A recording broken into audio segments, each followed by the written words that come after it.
Sandal soap ಇದು ನಮ್ಮ ಕರ್ನಾಟಕ ರಾಜ್ಯದ ಕನ್ನಡದ ಹೆಮ್ಮೆ.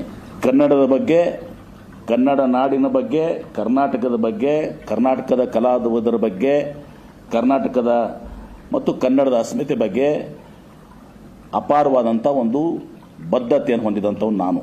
ಕಾಂಪಿಟೇಟಿವ್ ಫೀಲ್ಡ್ ಇದು, ವ್ಯಾಪಾರ ಇದು, ಬಿಸ್ನೆಸ್ಸು, ಟ್ರೇಡು. ಇಲ್ಲಿ ನಾವು ಪ್ಯಾನ್ ಇಂಡಿಯಾ ಅಷ್ಟೇ ಅಲ್ಲ, ನಾವು ವಿದೇಶಕ್ಕೂ ಕೂಡ ಇದನ್ನು ಒಯ್ಯಬೇಕು ಅಂತೇಳಿ ಈಗಾಗಲೇ ಇದೆಲ್ಲವೂ ಕೂಡ ಒಂದು ಪ್ಲಾನ್ ಸ್ಟ್ರಾಟಜಿ. ಈ ತಮ್ಮಣ್ಣ ಬಾಟಿ ಅವರಿಗೆ ಯಾಕೆ ನೀವು ಇದು ಕೊಟ್ಟಿದ್ದೀರಿ ಅಂಥೇಳಿ ತಮ್ಮಣ್ಣ ಬಾಟಿ ಅವ್ರು ಕೊಡುವಾಗ ಇದೊಂದು ಕಮಿಟಿಯನ್ನು ಮಾಡಿದರು.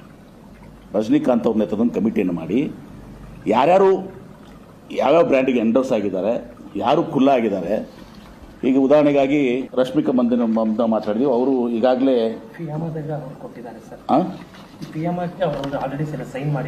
ಅವ್ರು ಬೇರೆ ಕಡೆ ಸೈನ್ ಮಾಡಿದ್ದಾರೆ, ಅದಕ್ಕೆ ರಶ್ಮಿಕಾ ಮಂದಿನ ನಮ್ಗೆ ಆಗೋದಿಲ್ಲ ಅಂತ ಹೇಳಿದರು. ಶ್ರೀಲೀಲಾ ಅನ್ನೋರು ಇವತ್ತೊಂದು ದಿವಸ ಯಾವುದಕ್ಕೆ ಅದು ನ್ಯೂಡ್ ಅಂತೇಳಿ ಸ್ಕಿನ್ ಕೇರ್ ಪ್ರಾಡಕ್ಟ್ಸ್ಗೆ ಈಗಾಗಲೇ ಅವ್ರು ಸೈನ್ ಮಾಡಿದ್ದಾರೆ.